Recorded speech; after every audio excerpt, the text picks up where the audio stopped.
மனதையும் ஆரோக்கியமாக வைத்திருக்க உதவும் ஒரு சிறந்த பயிற்சி முறையாகும்.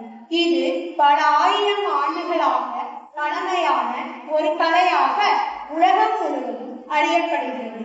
இதன் மூலம் உடல் வலிமை அதிகரிக்கும், மன அமைதி கிடைக்கும், கவனம் மற்றும் ஒருமுகத்திறன் ஏற்படும். பத்மாசனம். பத்மம் என்றால் தாமரை. தாமரை மலரை போல் கால்களை மடக்கி அமர்வதால் இதற்கு பத்மாசனம் என்று பெயர். இந்த ஆசனம் செய்வதால் மனதை அமைதியாக்க முடியும், கவனம் மற்றும் நினைவாற்றலை அதிகரிக்கிறது. புஜங்காசனம். புஜங்கம் என்றால் பாம்பு. பாம்பு தலையை உயர்த்தி நிற்பதை போல உடலை உயர்த்தி செய்வதால் இதற்கு புஜங்காசனம் என்று பெயர்.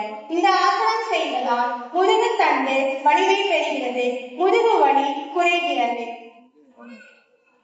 உஷ்ட்ராசனம்.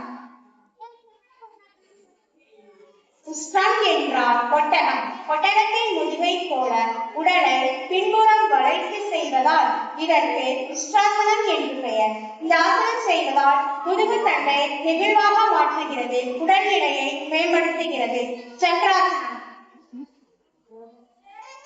சக்ரா என்றால் சக்கரம் என்று பொருள். இந்த ஆசனம் செய்யும் போது உடல் சக்கரம் போல வளைந்து காணப்படும். இந்த ஆசனம் செய்வதால் உடல் நெகிழ்ச்சி அதிகரிக்கும், உடல் சுறுசுறுப்பாக இருக்கும். அர்த்த சக்கராசனம்.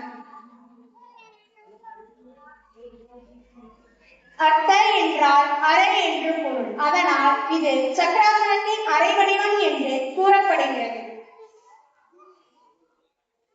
இந்த ஆசனம் செய்வதால் முதுகு எலும்பு நெகிழ்ச்சி அதிகரிக்கும், உடல் சமநிலை மற்றும் கவனம் அதிகரிக்கும். ராஜகபோதாசனம். ராஜா என்றால் ராஜாவையும், கபோதம் என்றால் புறாவையும் குறிக்கும். இந்த ஆசனம் செய்யும் போது உடல் புறா போல தோன்றும். இந்த ஆசனம் செய்வதால் முதுகு இடுப்பு நெகிழ்ச்சி அதிகரிக்கும், தசைகள் வலுப்படும். யோகா என்பது உடலுக்கும் மனதுக்கும் ஆரோக்கியத்தை தரும் ஒரு சிறந்த பயிற்சி. தினமும் யோகா செய்வதன் மூலம் உடல் வலிமையும் மன அமைதியும் கிடைக்கிறது.